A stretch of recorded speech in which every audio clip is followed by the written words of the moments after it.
ठीक।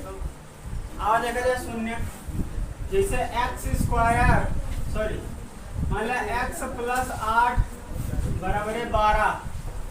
एक समीकरण है हमारे पास x प्लस 8 बराबर है 12।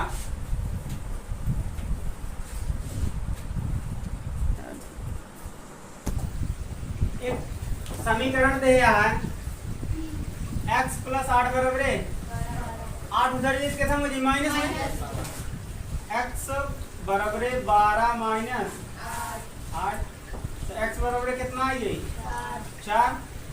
x का मान कितना आएगा एक मतलब आ कि 4 अगर एक पर रख देगी तो इनके दोनों का मान का आ जाएगी बराबर का जी बराबर। या इसे लिख सकी थी इनका कि x प्लस 8 बराबर 12 इधर आई तो x प्लस 8 माइनस 12 बराबर 0 ही का तो इनके घटाए तो कितना आई जी x माइनस 4 बराबर एक मतलब अगर आप लोग x का मान यहाँ रख दे तो एक मान कितना आई जी 0। समीकरण में x का मान रखे पे अगर 0 आ जाता पूरे मान तो ही क्या बोला जाता शून्य। क्या बोले जाए अब समझ में देखा उदाहरण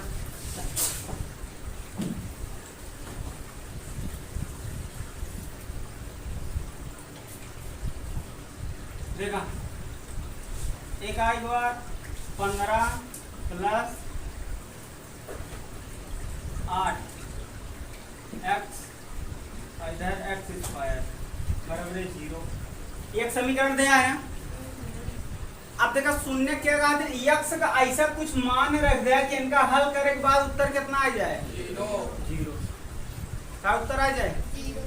तो वही क्या बोले शून्य शून्य होता है ना उत्तर का ही शून्य तो यही बराबर का शून्य को बोला जाता है। मतलब यक्स का ऐसा मान जेका यहाँ रख देवा जाए तो उत्तर पूरा शून्य आ जाए वही क्या बोला जाता शून्य। तो जो स्क्वायर वाला समीकरण हुआ था उसमें 2 शून्य का हुआ था, जब क्यूब वाला समीकरण होता तो उसमें 3 शून्य का हुआ था। अब हमने देखा कि समीकरण ऐसे पहले वाला बता रहे हैं ना उसमें घात कितना रहा x का 1 का ही रहा तो ओके समीकरण के शून्य कितना आई 1 आई और एमा कितना आई है कि मतलब 2 ही आई। अगर एक घात 3 हो तो कितना होता है 3। ऐसे घात 4 हो तो 4 शून्य का होता है। लेकिन लोगों कक्षा 10 में केवल 2 शून्य तक पढ़ाई का है बस। कितना तक आवा देखा जाए एक हल कैसे करा जाए एक गुणनखंड का देखा हमें शून्य पता नहीं है तो शून्य का हम 1 रखा फिर 2 रखा 3 रखा 4 रखा ऐसे चेक करो बोला ऐसे चेक करो तो हमको पता चल जाएगी कहाँ रखे शून्य आ जाए। और एक तरीका है कि गुणनखंड के डाला है तो इनमें क्या होता शुरू वाले का अंतिम वाले गुणा कैसे बजा था तो 15 का नाम 15 एक्स स्क्वायर काट दे 3 बचे 5 एक कम यानी कि 3 बनी एक 5 बनेगा तो x square plus 3x plus 5x।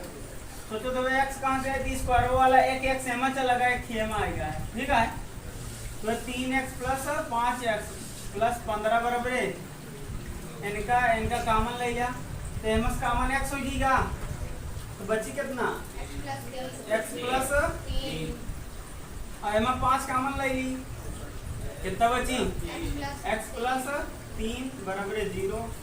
अब एमस x प्लस 3 नहीं में x प्लस 3 नहीं बगा कॉमन ले ला x प्लस 3 तो बची कितना x प्लस 5 बराबर 0। अभी 2 भाग में बढ़ जाएगा तो x प्लस 3 बराबर और x प्लस 5 बराबर तभी 3 उधर जाए माइनस में तो x का मान कितना आ जाए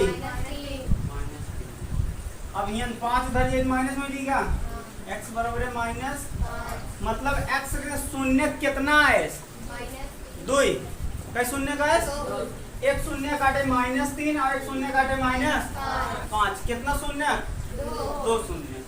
अब देखा चेक करा आप लोग सही लगाए गलत ना तो चेक करेंगे क्या कर एक मान समीकरण में रख दे अगर 0 आ जाए तो मतलब उत्तर अपने लोग का सही है। और रख के देखा तो -3 पर रखा देखा -3 घाते कितना हो जाए 2 फिर प्लस 8 फिर x आएगा यक्स की तरफ का रख देवे -3,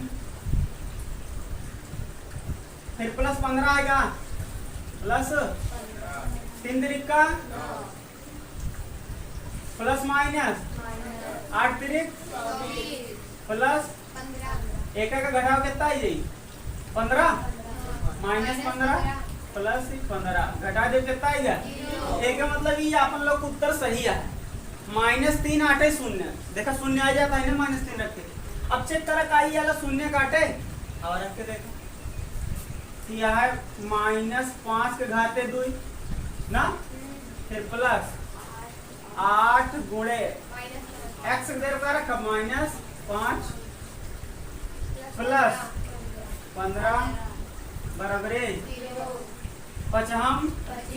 25 प्लस माइनस 8 पंचे 40 प्लस 1 का घटा तो कितना है जी -15, 1 का घटा तो कितना है 0।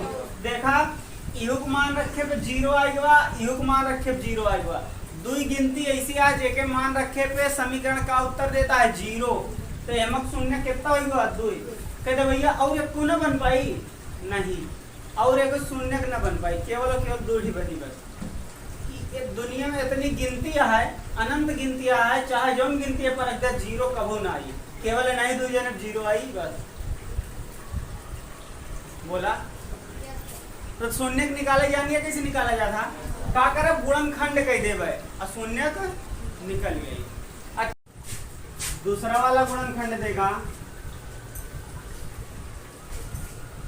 दे दे 5x प्लस 2 एक x प्लस 3 एक गुणा करा कितना है जी 5 करना 5x स्क्वायर ना अपन दिए 15 2 17 17x और 3 दूनी 6। देखा कि ऐसे समीकरण दिया है, का दिया है एक ही का दिया है समीकरण दिया है। तो देखा अच्छा एक चीज जान लिया, समीकरण बनावे के लिए समीकरण अगर हमने लोग को बनावे हो समीकरण क्या बना क्या समीकरण। तो समीकरण अगर अपने लोग को बनावे कोई तो एक ही सूत्र होता है कि एक्स स्क्वायर क्या होता minus alpha plus beta x, ठीक, और प्लस क्या होता सी का लिख सकी थी। मतलब कि समीकरण अगर अपने लोग को बनावे कोई या सी के जगह हम ऐसे लिख सके थे अल्फा गुणे बीटा क्या लिखी थी बराबर 0। इस समीकरण बनावे काटे सूत्र। तो अगर हमका शून्य का देह है, ये शून्य का ही है ना, अगर अपने लोग को शून्य का देह है और समीकरण बनावे का है तो ये वाला सूत्र लगाओ और ये वाला आइए आराम से। इस समीकरण बनावे सूत्र है, शून्य के निकाले सूत्र है। तो एक ही एका तो का नोट करे पड़ी चमकत नहीं इधर चमकता उधर नहीं रुपया का मिटाएगी कितना 5x square plus 17x plus 6 बराबर 0 ना। एक समीकरण एक हमको क्या करेगा गुणनखंड क्या करेगा और देखा जाए तो 56 30x स्क्वायर एक ऐसा खंड करा कि 17 आ जाए। तो 2 से काट दे 15 जाएगा, 3 से काट दे 5 से काट दे 5 से करना तो एक 2 खंड में बना क्या तो एक गुणा कैसे की पंक्ति है तो लिख सकी थी 5 देखा 15x और 2x लिख सकी थी ना, जोड़े पाई 17 तब मतलब लिख सकी 5x square plus 15x plus 2x plus 6 बराबर कामन ले आए कितना है जी 5x x प्लस 3 बचा एम 2 कामन ले ले x प्लस 3 बराबर तो x प्लस 3 कामन हो जाएगा बचा का 5x प्लस 2 बराबर 2 भाग में बांट दिया कितना आ गया x प्लस 3 बराबर 0 5x प्लस 2 बराबर 0 તેમાં કા લીધે x बराबर -3 અહીંયા જે 5x बराबर -2 तो x बराबर -2 बटा 5 इकाट है शून्य शून्य का ही हुआ ना, यानी कि इकाट है अल्फा इकाट है। अब चेक करा का सूत्र सही है ना, आवा लगा देखो शून्य तो निकाले सीख ले आना, सिर्फ इतना ध्यान रखे रहा कि हमको शून्य कैसे निकालेगा। इकाट निकाल ले अपने लोग, शून्य निकाल लें, आवा देखा जाए तो शून्य निकल गया। अब हम आप लोग एक चीज करेंगे का चेक करेंगे समीकरण में सही निकला था कि नहीं, ये सूत्र सही है कि नहीं, वाला चेक करा जाए। अगर शून्य का मान हम रख दे भाई और यह उत्तर आई गई देखो, मतलब समीकरण बनावे वाला सूत्र अपना लोग का आई देगा। देखा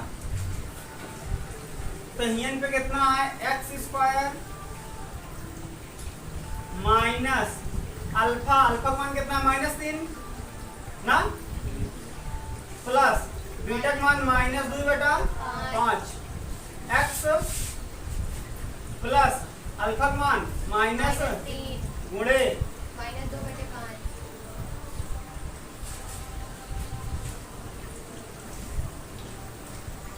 बराबर 0।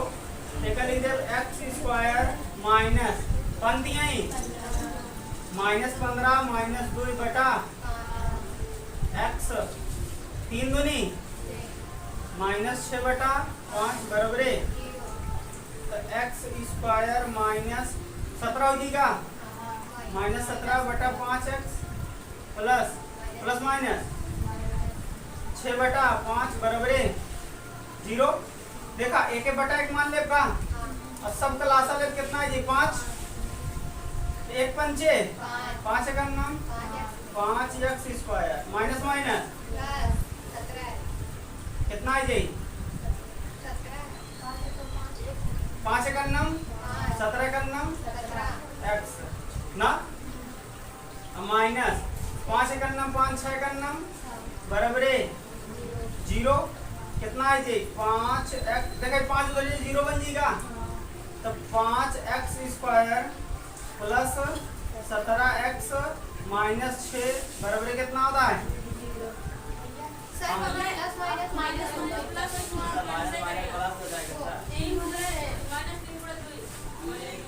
एमा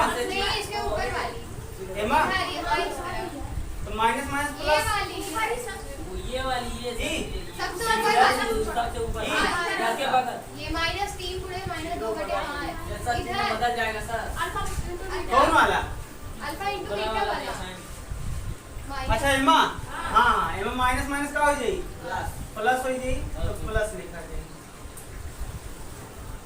ठीक है।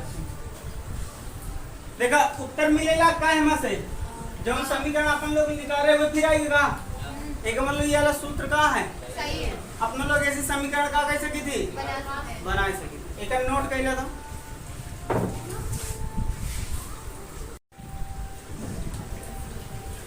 एहमा देखा सूत्र में देखा तो अल्फा प्लस बीटा आएगा एहमा अल्फा गुणे जबकि अपने लोग समीकरण लिखी थी तो हमा a x square plus bx plus c ऐसे लिखी थी का ना भाई एक एक कुछ गुणांक रहा था या देखा जैसे x स्क्वायर कुछ गुणांक रहा था x कुछ गुणांक रहा था c का एक मतलब अपने लोग जब अल्फा और बीटा की जोड़ी थी तो ये उत्तर आ जाता था और अल्फा और बीटा गुणा करती थी तो उत्तर आ जाता ना बोला भैया अल्फा और बीटा का हम क्या करते हैं जोड़ देते हैं जोड़ा है माँ तो कितना है ये -3 प्लस -2 बटा 5 कितना है ये -3 -2 बटा 5 डायरेक्ट करा है पंक्तियां ही -2 बटा 5 कितना हो ये -17 बटा 5 आएगा। अगर ध्यान से देखा कि माइनस का हटाए देवा जाए तो हियन पे बी आया है और बटा ए एक जगह 5 है ना यहाँ, एक जगह का है, बी जगह का है 17 और सी जगह का है 6। तो एक का मतलब जब अपने लोग जोड़ी थी अल्फा और बीटा का तो केकरे बराबर आ जाता माइनस बी बटा ए। ये की सूत्र के सूत्र अल्फा प्लस बीटा मतलब शून्य के योगफल का सूत्र है। ठीक है, शून्य के योगफल का सूत्र होगा माइनस बी बटा ए। और उधर देखा शून्य को गुणा करी थी अल्फा और बीटा जब गुणा करे तो कितना है जी, तो हमारा अल्फा कितना है -3 गुणे बीटा कितना है -2 बटा 5। तो 3 दूनी बटा माइनस माइनस प्लस तो 6 बटा 5 आएगा। एक मतलब अल्फा और बीटा गुणा करी थी तो कितने बराबर होता है सी तो हो गया बटा ए, यानी कि अल्फा गुणे बीटा बराबर सी बटा ए। एक ही सूत्र बन गया। ये 3 सूत्र दो लोग को पढ़ाई रहा। एक सूत्र ई वाला पढ़ाई रहा, एक ही ई वाला और एक ही ई वाला। ये जितना कुछ बताए ये 3 सूत्र के लिए बताए पूरा। प्रश्नावली के सवाल अब एक को नहीं बताई गया है, केवल यह बताओगे कि सूत्र आए कहां से, ये सूत्र आए कहां से, ये सूत्र आए कहां ना। तो ये सूत्र है अल्फा और बीटा जोड़ा गया, देखा सिद्ध करके देखा होगा ना कि अल्फा और बीटा जोड़ी थी के बराबर होता बी और बटा ए के बराबर होता। अल्फा बीटा जब गुणा करी थी तो सी बटा ए के बराबर आवा था। तो केवल तो दिमाग में इतना ही रखा है। अगर इतना समझ में आया तो अच्छी बात है, इतना समझ में आया तो वो अच्छी बात है। कहा से कि ये जो ना है यही काम है होगा, ये दोनों काम है। और ये 3 सूत्र से पूरी प्रश्नावली खत्म हो गई है। ये एनसी तीनों काम है। ये जो ना पहली वाली सवाल ये हम एन के दुनिया काम है, जो दूसरी वाली सवाल हम एन के काम है। हम लोग पूरी प्रश्नावली तो ये पहली नंबर ठीक बात लिख लिया।